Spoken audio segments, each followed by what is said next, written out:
is the Akron Mayor Malik.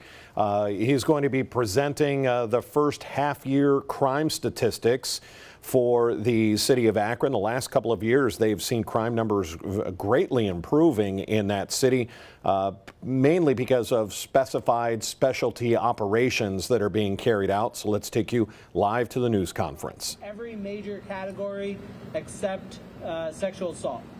Today we want to talk with you about our numbers for the first half of the year, how they compare to last year at the same time, and we want to share good news and some areas where we are focused on improving. Overall, as we look back at the numbers since 2020 and 2021, as you can see, I think, in your packet, you'll see that our numbers generally continue to trend in the right direction, which is important, but that doesn't mean we don't still have work to do. You've heard me say many times that we are not going to shy away from challenges. We're going to face them head on together, not pretending that there are any easy answers, but we are looking for long-term results. And that's particularly true around public safety as our highest priority and as our solemn responsibility. So it's important that you hear directly from me about where we need to improve. Let's start with the good news. Robbery is down 18% from 112 cases last year at this time to 94 cases in the first half of this year. Felonious assault has decreased by 16% from last year, with 190 cases in the first half of last year and 158 cases so far this year. Overdose deaths are significantly down, which is a great trend. We sadly had 52 overdose deaths in the first half of 2024, and so far this year we've had 28, which is a 46% decline.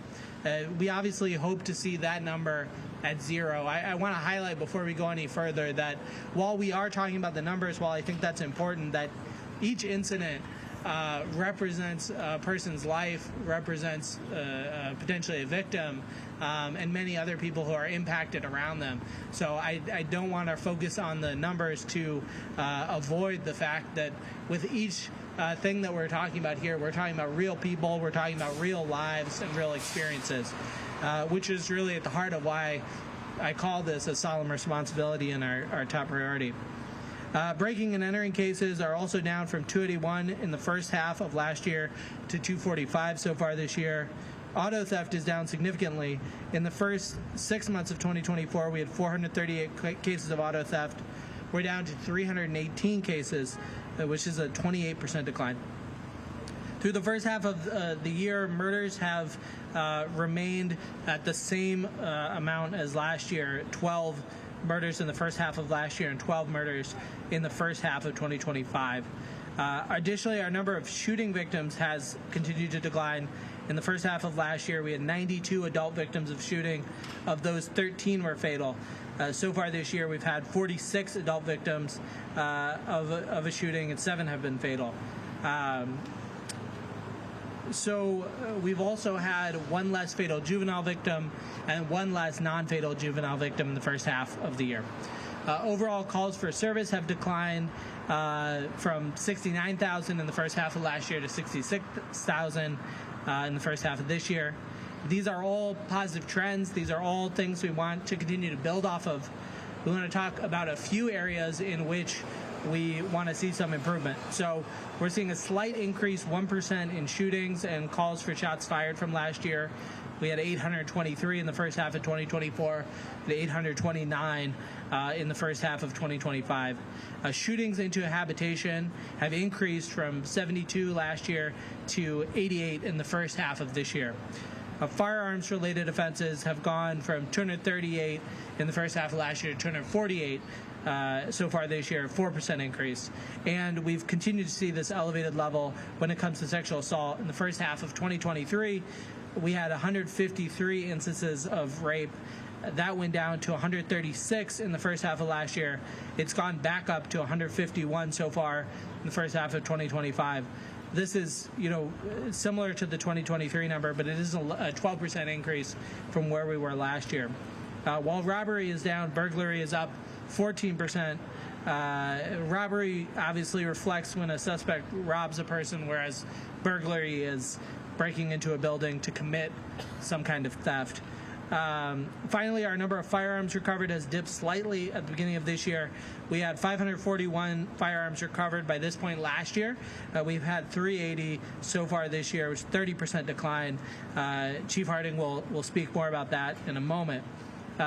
So while we are very excited about the areas in which we see a declining trend, we are very focused on the areas where we're not. So you're going to hear more about the ways in which we're addressing crime and violence. And at the center of that is our Akron Police Department. The men and women who work in this building behind me are doing difficult, critical work across our community each and every single day. To talk more about that, I'd like to invite up our Police Chief, Brian Harding.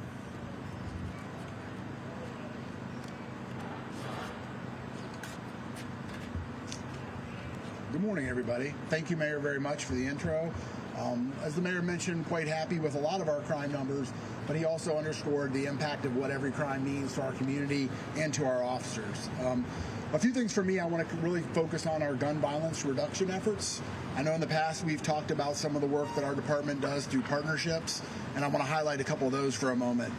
We continue to work with our Gun Violence Reduction Task Force. That is a group of Akron police officers, ATF officers, Summit County Sheriff's deputies, and the University of Akron Police Department, and their sole focus is to work on gun violence reduction, whether that's investigating crimes and working on prevention. As the Mayor mentioned, we were able to recover 380 firearms this year. That number is significantly down from last year, but I want to kind of highlight two main reasons why I feel that number has been decreased. One was last year we had one large seizure of roughly around 80 firearms on one case, so that naturally skewed our numbers a little bit. But additionally, the year before we had a grant that was a state-funded grant that allowed us to put out additional resources and overtime focused on certain areas that we knew to have a greater percentage of violent crime around gun violence, and that's not a grant we have this year, so that has been able to impact some of our proactive measures as well. But I do think that also kind of highlights the impact that grant funding and assistance from our federal and state government, really how it impacts us here locally in our community. But actually, through the ongoing work of our team and our partnerships, we also have a new class of officers graduating this Friday, and that will allow us to continue to have additional resources for the second half of this year. Like I mentioned, this Friday we do swear in 29 additional officers, and we're really excited about that. Another way we've been able to work on this is through our Gun Crime Intelligence Center, which I think I've mentioned previously is that partnership with the ATF, the Sheriff's Department, and our other partners, where we have a NIBINs, which is where we enter casings and firearm data. And I want to take a moment to kind of highlight some of the impact that that's had for us locally. When we first started this initiative, a processing time for a gun we recovered or a shell casing was roughly 7 days from when the incident occurred until we could get that entered and get results back to see if that gun was related to another crime. There's a lot of beer. All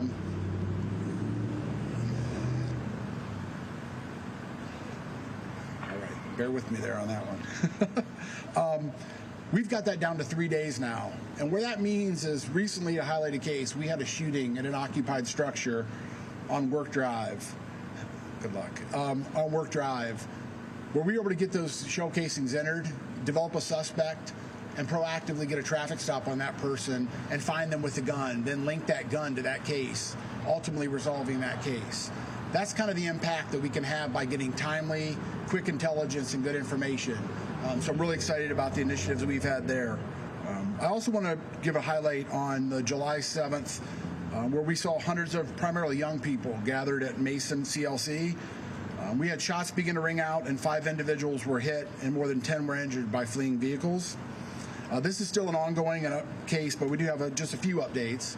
We've been able to identify a few persons of interest from some of the photos we've put out, and also in your packet is a photo we put out previously.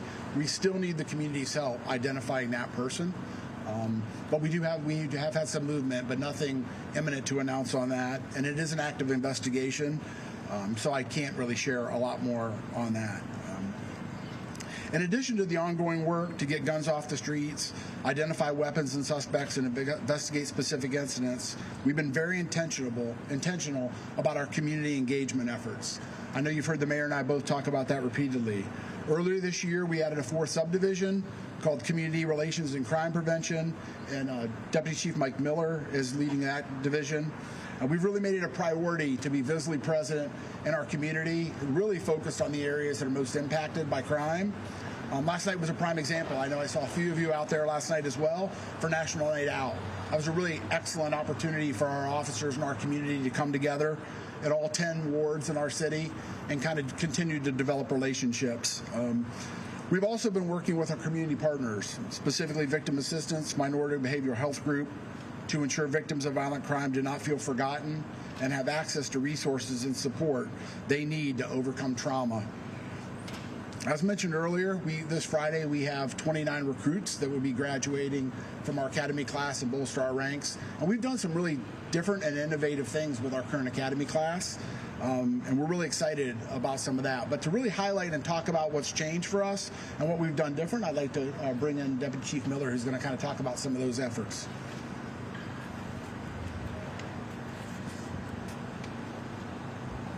Good morning, everyone. As Chief mentioned, my name is Michael Miller. I'm the Deputy Chief over our Community Relations Crime Prevention Subdivision. And as framed by Chief Harding early on was, community engagement is essential to our efforts to enhance public safety.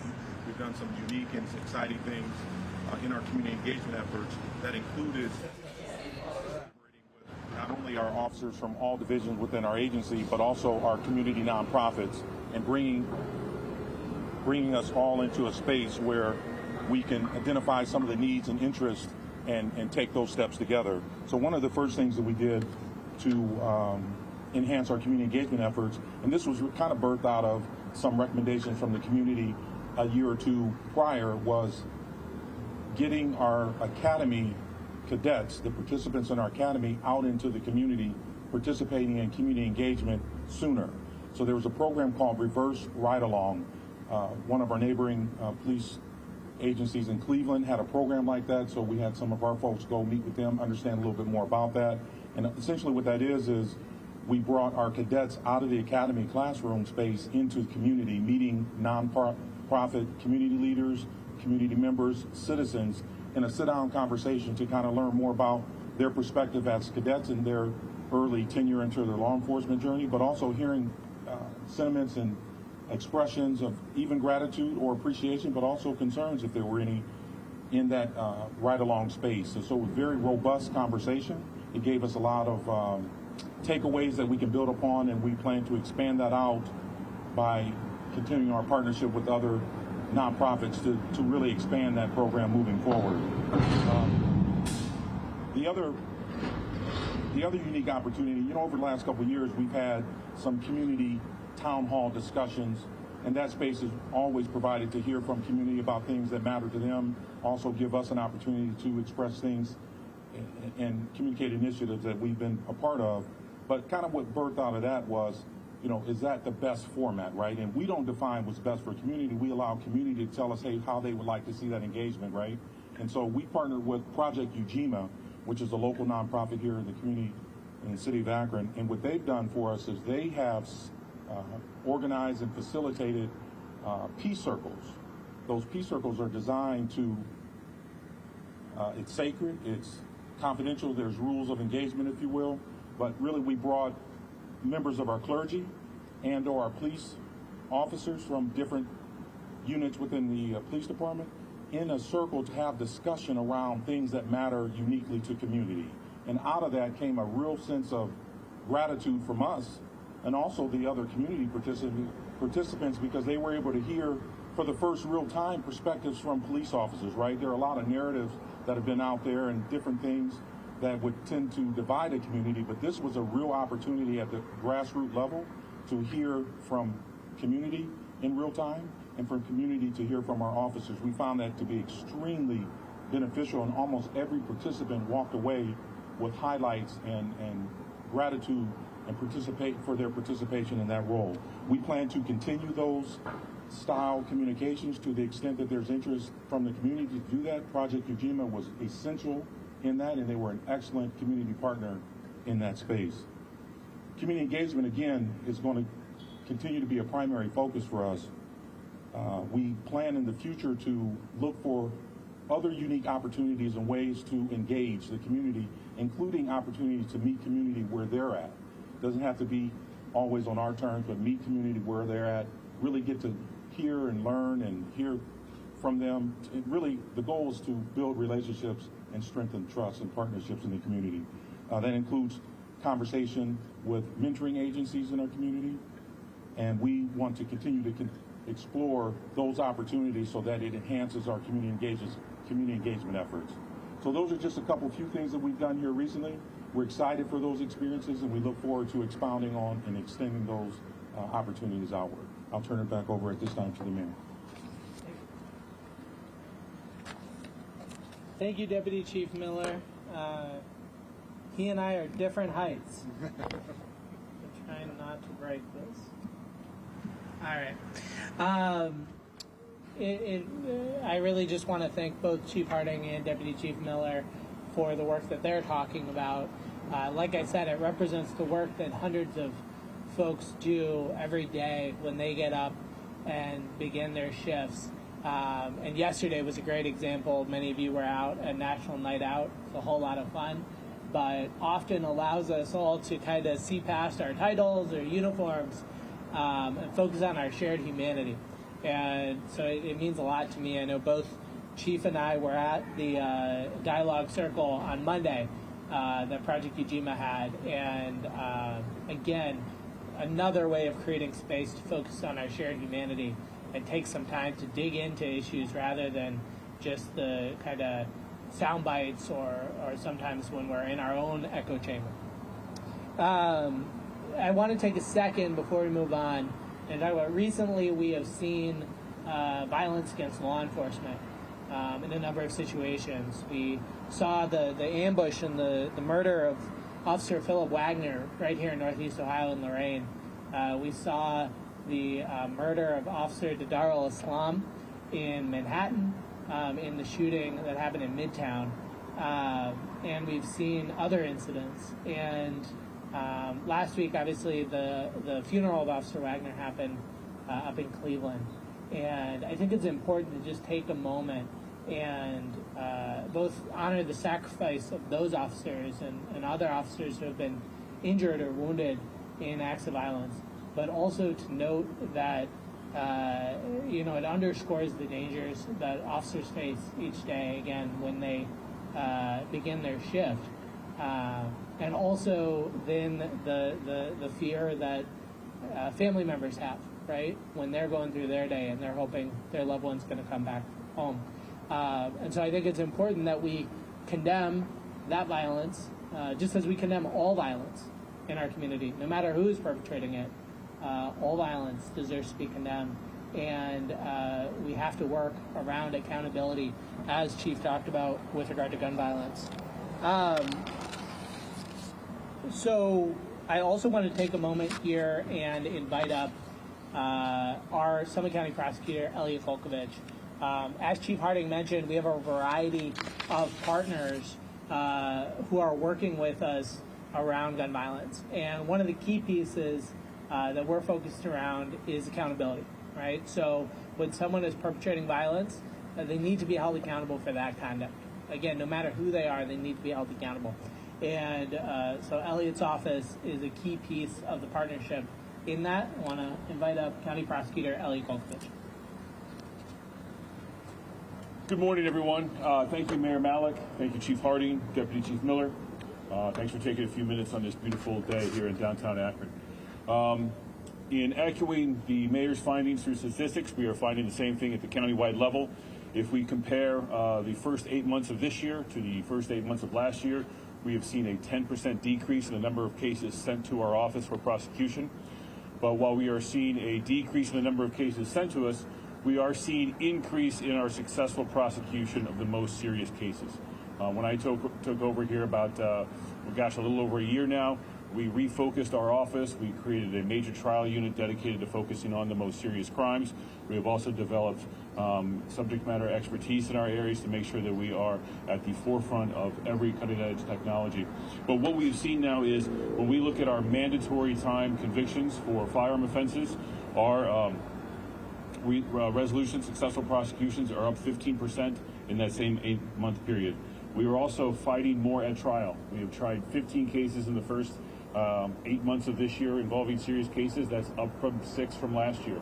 We are fighting on more serious, harder cases. We have also seen that we have had more successful prosecutions of defendants pleading to all charges in the indictment. We have doubled those numbers from the first 8 months of last year.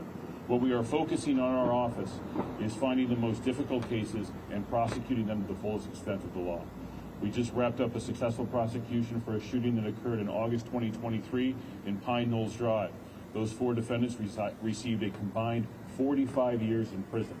I would like to highlight the work 2 Akron officers and detectives in that case. Detective Woods spent a lot of time pouring through the cell phone extractions that gave us successful evidence to prosecute that case. And Detective Chris Crockett, who I've had the great opportunity to know and work with over the past 15 years, you're not going to find a more determined officer. It is no exaggeration to say that Detective Crockett makes that case. And it is because of his work that we are able to successfully prosecute those 4 defendants. And we just want to end by saying that if you commit a crime in Akron, you commit a violent crime in Summit County, you're going to be held accountable. Thank you. Thank you so much, Prosecutor. We appreciate your partnership. And before we open it up for questions, I just want to conclude with one final note. When we talk about our Safer Together plan, we truly mean together, right? We build and kind of start with the hard work of our police department. We work with our other partner law enforcement agencies. We also work on community violence intervention, like the Credible Messenger Street Team program we've talked about in recent months. Just a couple weeks ago, we had a press conference at Ed Davis Community Center where we talked about our work around youth opportunity to help give youth spaces and places where they can have fun, where they can connect with each other in safe ways, and where we can help them learn skills to make good choices. That's not just investing in the nonprofits that you saw behind me that day, but also exciting programs like our Connect at the Rec, which has been wildly successful this summer. The final event is this Friday, so we'd encourage anyone with kids 6 to 12 to check that out tomorrow. Friday, and then we'll be kind of doing a debrief and looking at what version 2.0 of that program looks like. But a huge shout out with that program to our Parks and Rec department. A huge shout out when it comes to our Street Team pilot program to public safety strategist Tony Ingram and our partners with Minority Behavioral Health Group. Again, it is this layered approach that we truly mean together. And all of these approaches share a common goal, reducing incidents of violence in our community and creating real safety in Akron. Akron has been in the news recently for comments about public safety. It's important that you hear directly from us about what we are doing when it comes to violence, what we are doing when it comes to violent crime, and what we are doing about it. The reality is that Akron is a city with opportunities and challenges, like many other cities across this country. But I don't represent other cities across this country. I represent Akron. And what I'm proud of in Akron is that we are committed to looking at these problems head on, not brushing anything under the rug, focusing on our challenges, not running away from those challenges, and then tackling them together. So with that, we'll open up to any questions that you have. Mayor, was your last comment related to the Vice President saying that Akron, Canton, and Columbus are lawless places where families may not feel safe to eat? Yeah, so we put out a statement last week in response to that. I think what you've seen is that over the last several months downtown, we've had many positive events without any major incident. Every weekend, folks are coming downtown and celebrating wonderful festivals, our Italian American Festival, our African American Festival, got more events coming. And, you know, I invited the Vice President to come and check out our downtown, to have dinner at one of our amazing restaurants. And, you know, I think that what I'm focused on is the the reality and inviting people to come down and see that reality firsthand themselves. I think when folks come to a show downtown at Lock 3, whether it's a country show, whether it's a hip-hop show, whether it's a classic rock cover band. I don't know how many times we can have these classic rock cover bands, but people really enjoy them, and I like the Eagles just as much as anybody. But whether you're doing that, whether you're coming to a Rubber Ducks game, or whether you're coming to the Civic, there's amazing things going on downtown, and I don't think that comments about lawlessness are grounded in the realistic picture of what is going on downtown. Can we just talk about that person of interest that we have right here from Sure. the Mason CLC shooting? I think this is the first time I've seen this picture, so forgive me if I'm wrong if this is the way it's been out there. But if you guys could just speak to the viewers that are watching this right now, what do you want them to know about that shooting? And how important is it for people to come forward, get information out? What are you looking for? It's critical. What we've been kind of spirited this conversation is about violent crime, specifically focused on gun crime. That's a senseless act that it's important that we get the community. When we talk about partnerships, and responding and prevention, it takes all of us, right? Entire community. I think we shared one of those photos previously. We're sharing it again to ask them for the community's help, right? Somebody can help us identify that person. We absolutely want to have a conversation with them about their role and what occurred there. But as we build partnerships and we continue to work together, it really increases safety and the perception of safety in our community. So it's absolutely vital that we work on that case, as we do every case. As the mayor mentioned earlier, violent crime has a real impact on not just the family involved, but on the entire community and the neighborhood and on all of us. So it's important that we work on that. But community's help is vital in that regard. Updates on this? No, so that one, like I said, we're looking to help identify that person. We've been able to identify some additional people, their persons of interest in the case, and it's moving forward. But that would definitely be very helpful. Thanks. Sorry, one more thing, and then we can bounce it. I know this summer you guys have held several of these press conferences, and they've been super helpful, and just really reiterating to the public, hey, we're really trying to improve crime statistics and things like that. As we held another press conference today, I know you shared a few messages, but if there was really one thing, one message to give to the public today, what would that be? It is, like I've said throughout the last year and a half of doing this job, we are focused relentlessly on making this community safer. And we are not talking about easy answers. We're not talking about snapping our fingers and everything will be better, right? These are real profound challenges. But it's also about really honoring the work that a lot of people are doing across our city each and every day, working around safety. And so I'm not sitting here and saying, you see a decrease in a quarter, you see an increase in a quarter, that there's a causal relationship, right? But I do think it's worth just taking a second and reflecting on the hard work our folks do in the police department. And then also look at the amazing work that our folks are doing in Parks and Rec with this program, the amazing work that we're doing with some of these community violence intervention projects. And so the amazing work of our county prosecutor's office, our sheriff's office, and other partners in this work.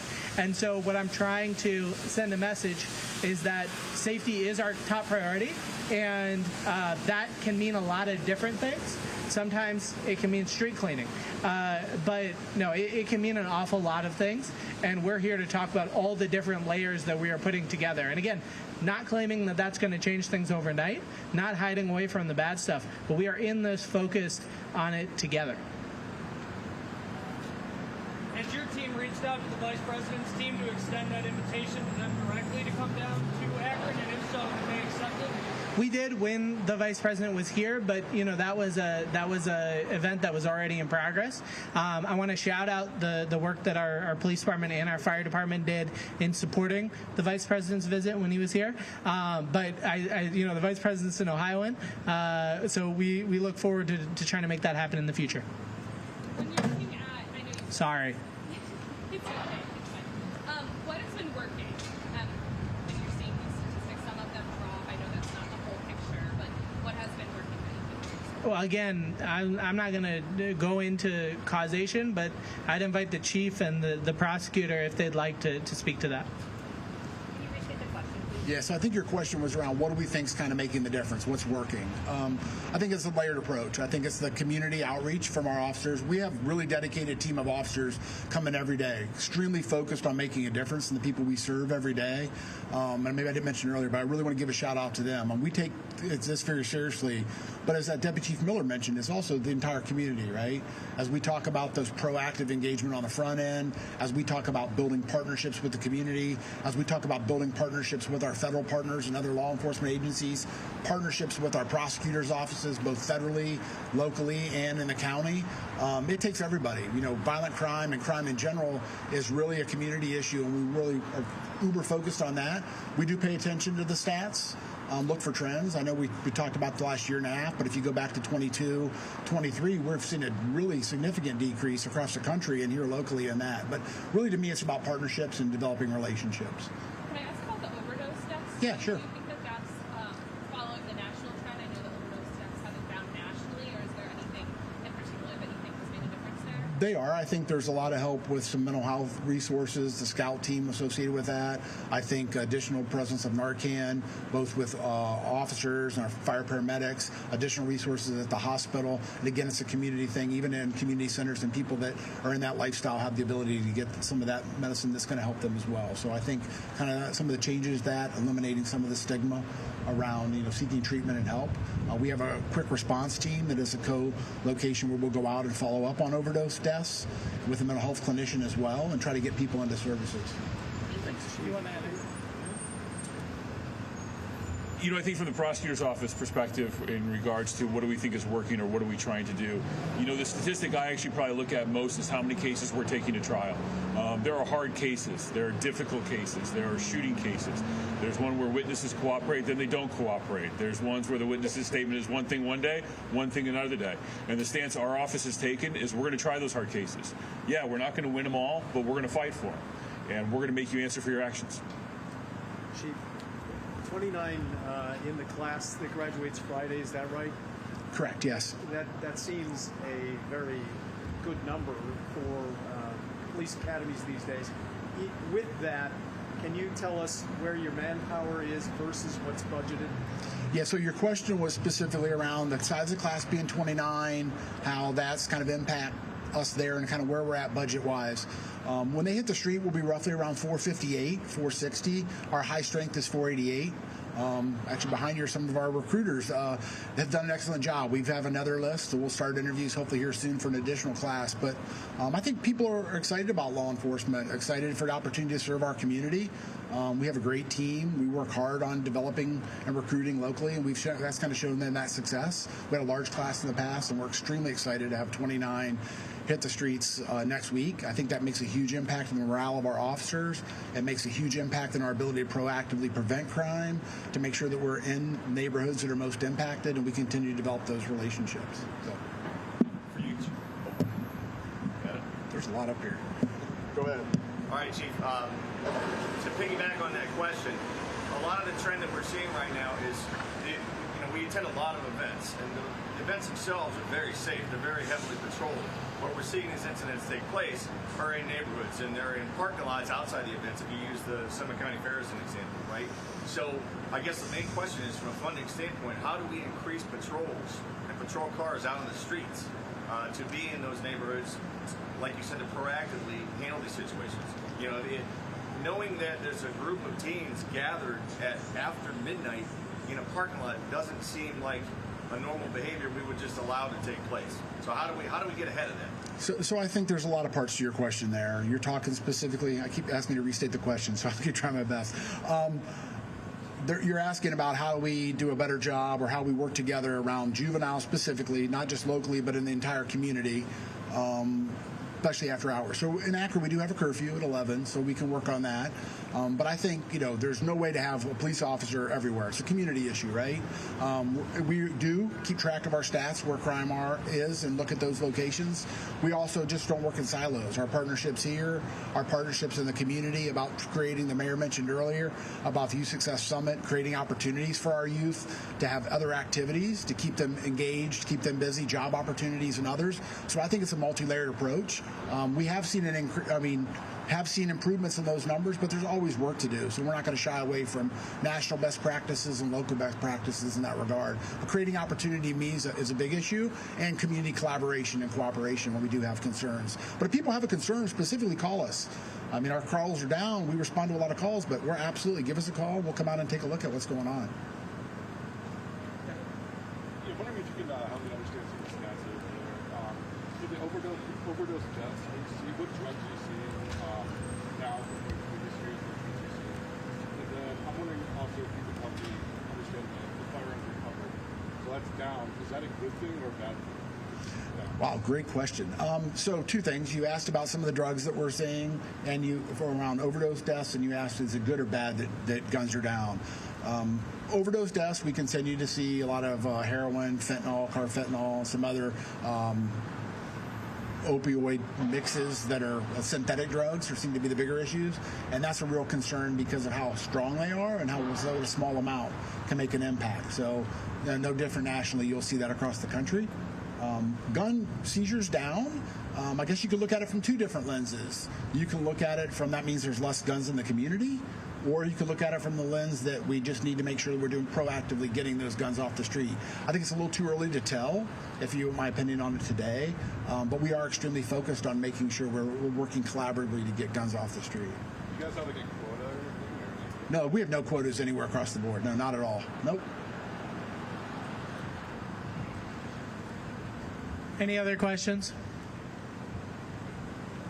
Okay, want to thank everybody for coming out. We really appreciate it.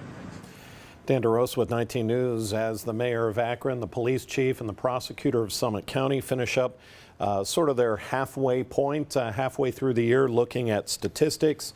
There are areas that are good. There are areas that are not so good. Robbery down, felony assault, overdose deaths down 46%. Auto thefts down, breaking and entering, murder is the same as it was for the first half of last year. Shooting victims was a little bit less. They've had 46 shooting victims, 7 of them fatal. In the area where the numbers are up, not so good. Firearms up 4%. Sex assaults are up 12%. Burglary up 14% in Akron.